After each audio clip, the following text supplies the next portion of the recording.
1.8, is it? Or is I think it's 4. Dude, if you want to steal a lens, you can. Slow it down just a bit. Here we go. I'm ready.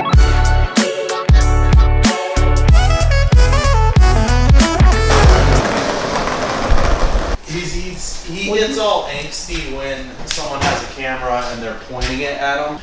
Since this is the prism, right, and you can look down and do like waist shooting, I think I'm really interested in trying to do this because this is the kit you had to get in order to get a mount for a flash.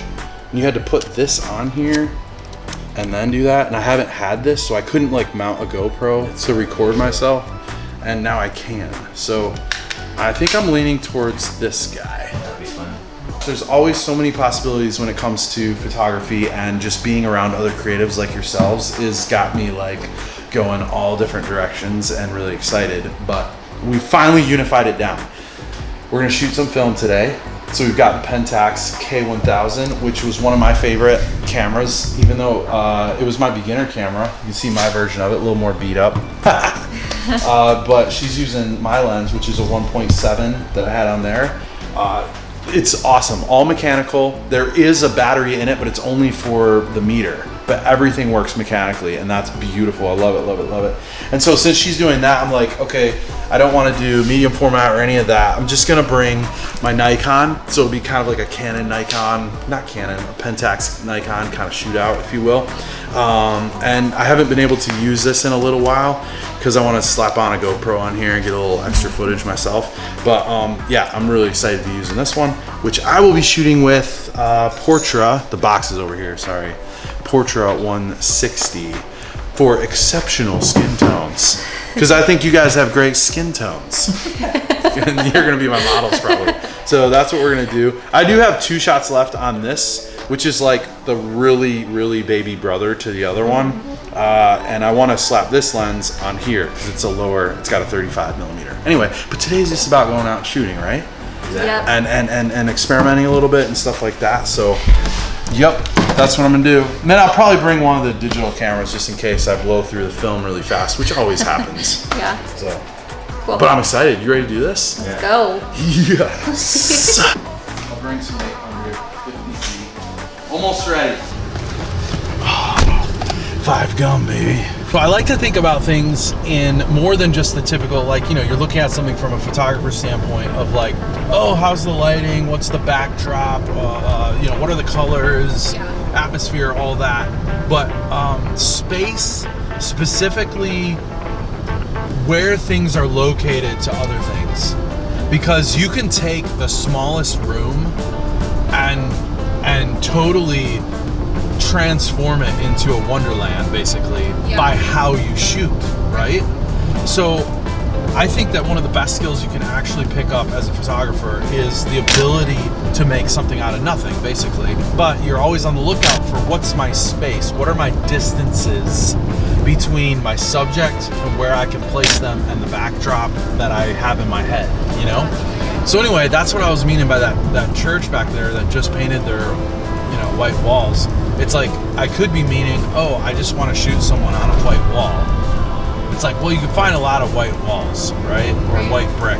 But by having it, but they have a lot of space of almost nothing in between. And like you said, that really nice little field area and everything.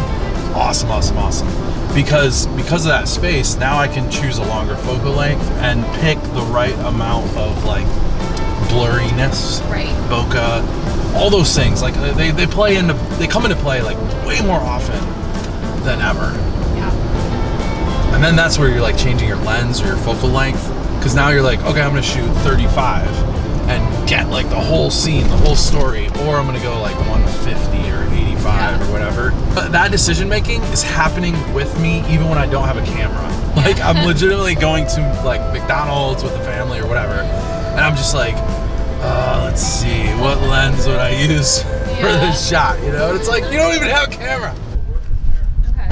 What I want to do, guys, is rent out a suite. I have 1 shot left, like for the day. But I want to shoot it before we go. So that would be just epically cool, right? Got your film. Yes. So there's, I think this is called a sprocket right here. Okay.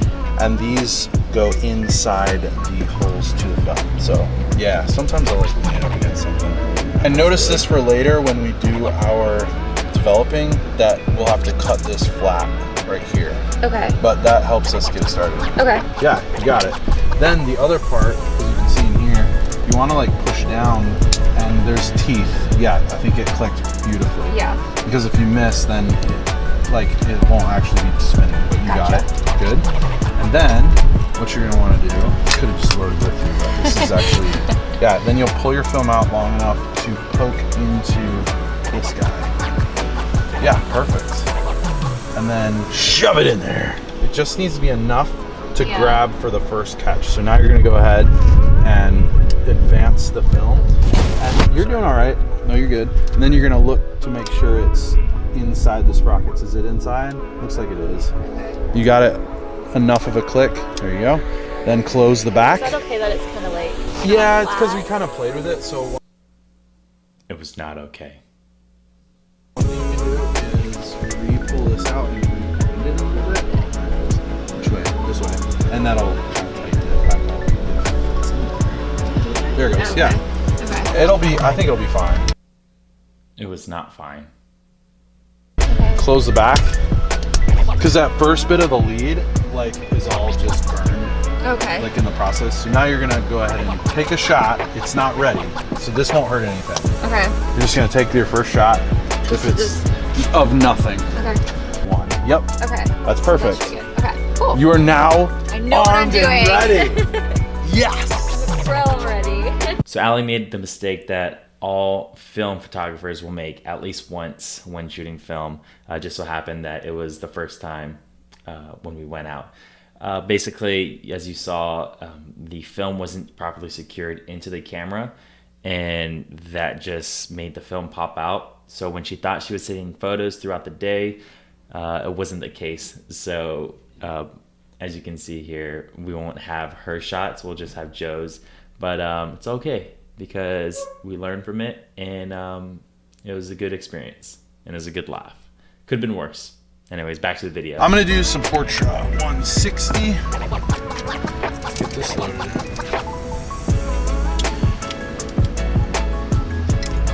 So one of the guys who designed the Ferrari designed this camera. Wow. Yeah, helped design that. And I think that's why there's a red line right now. Probably 400? Or did you drop it? Oh yeah, because you guys shot it too. Do you want to overexpose today at all? Yeah, probably. Push it again? Yeah. So now you might want to shoot at 100. 100? There's plenty of light. So I'm going to shoot at 100 as well. Okay. Even though mine's at 160. That's how the world should be. Subframing. Those windows to the whole world, and that's just flat. Yeah. That.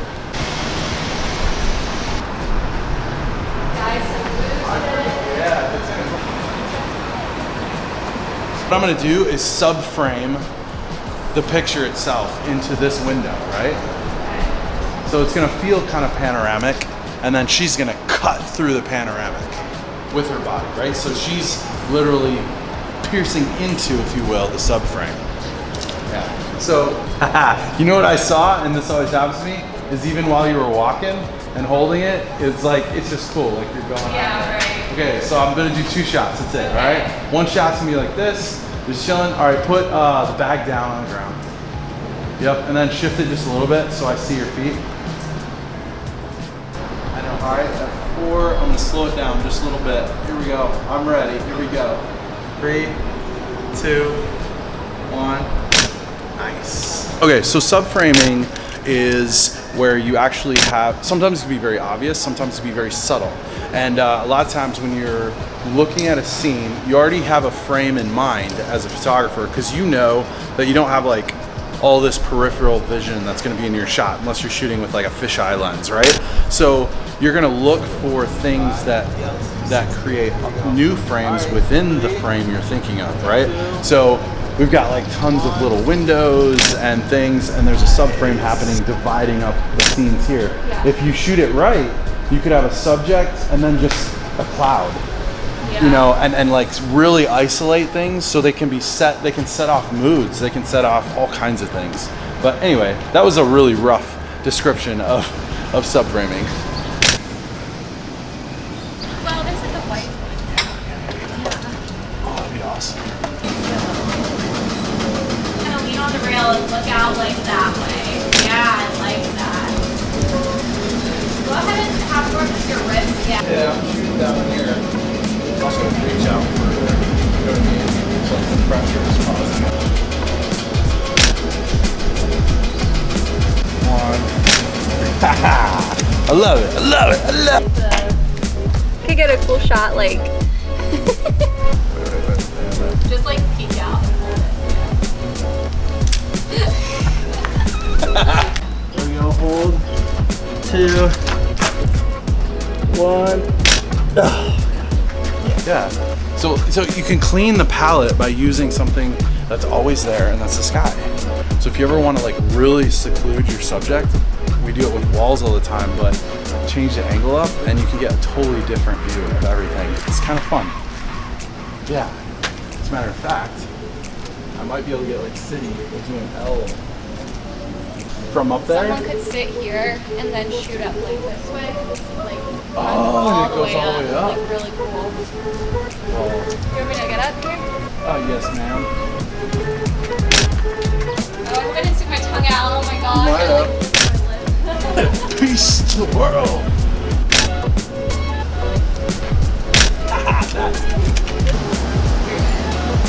Like thoughts. Like thoughts. Okay. There, perfect. Hold that. That is nice. Cool.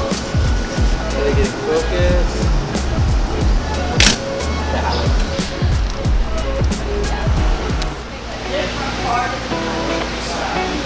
Ready?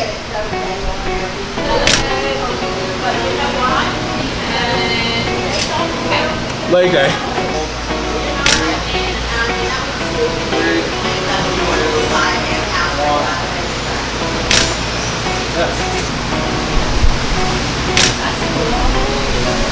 Took some photos today.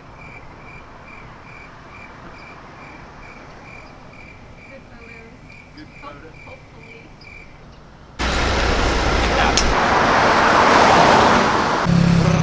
Yeah, see, these are my biker agreement for life. Okay. Oh yeah. 3,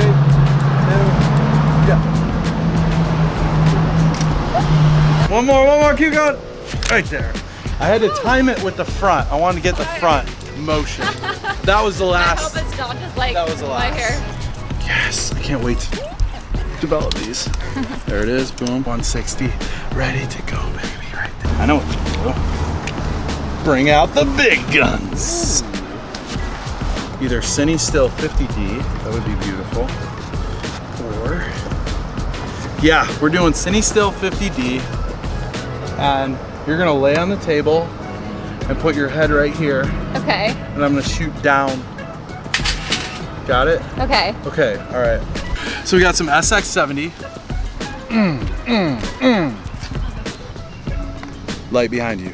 For a Polaroid, it's probably pretty decent because the meter in here is pretty simple. Anyway, I have to remember how to load this. I think this is the eject button. Yeah, there's one in there. What do I do? There's like a button usually you can hit and it'll drop out. Is there? You lift it? Oh no, it says press down. Oh, I bet the tab's gone. I don't think it's supposed to be under there. I think you're supposed to be able to pull the tab. Yeah. All right. This is a cool part. So I think even when I, Yes. there you go. Yes. Hold that. Oh, this is cool. Okay. Let's see. 3,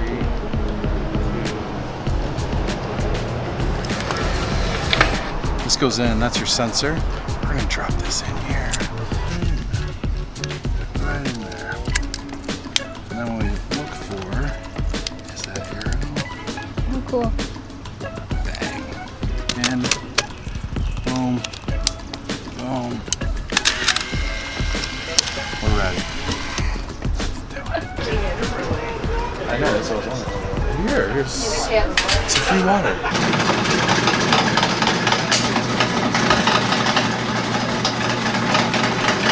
Good? Is it all together? Oh yeah, all together, everything. So much color. You look like you were made for this room, matching the black and then the poppy yellow. Yeah. There we go. Yeah, there you go. All right, sit down. Good boy. There you go. Okay. Okay. Now go.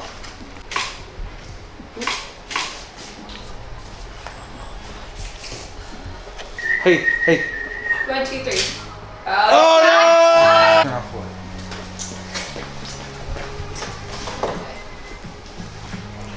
In this instance, Now it's like do super I low really light, gotta right? like bump it up a lot, like shutter speed, or should I like try not to bump it too high or too low? No, you want your technically? shutter speed super low.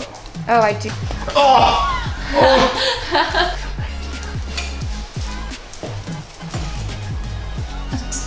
Look how he trots right after him. I know, it's cute. Oh no, now he's gonna try.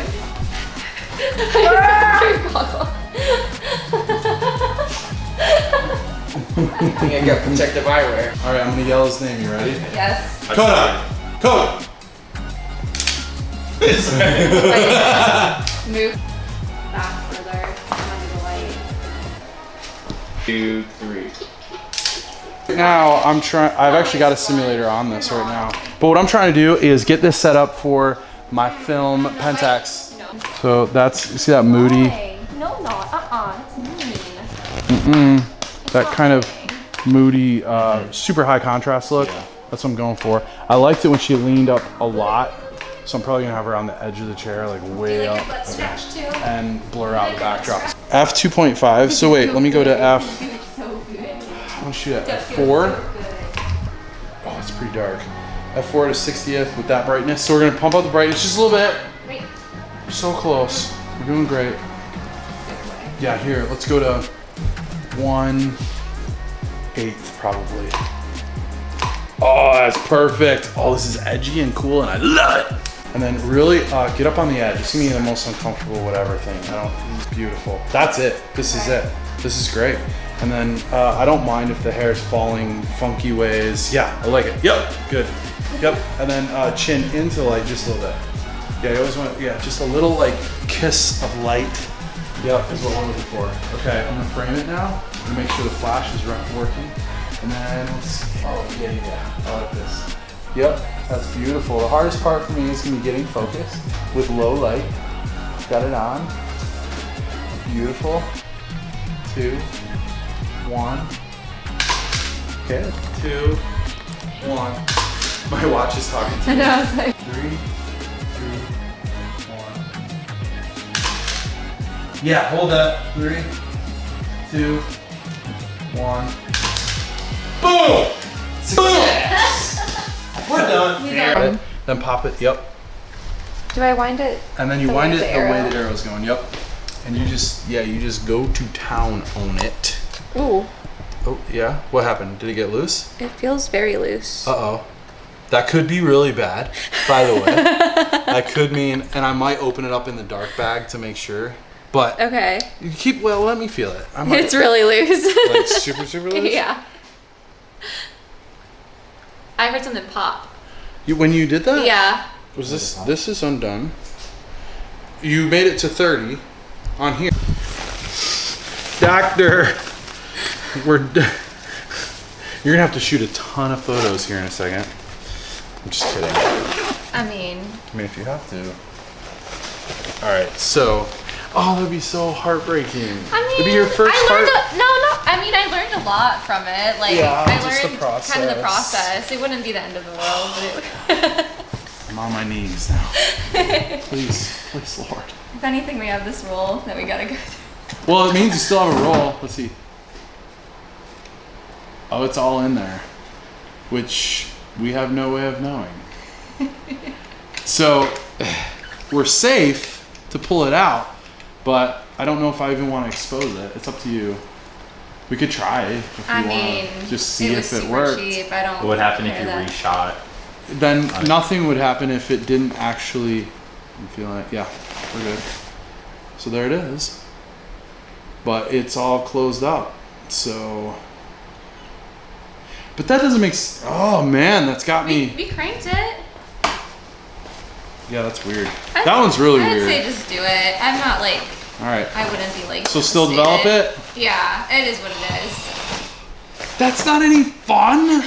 The film on those spools over there, and they have a locking pulling mechanism, and they roll the entire roll onto the spool, and then but that's all in the bag, and then they go into the dark canister, if you will, where I actually put it into the canister and then seal the lid, light sealed, not liquid sealed, and then it's ready to go.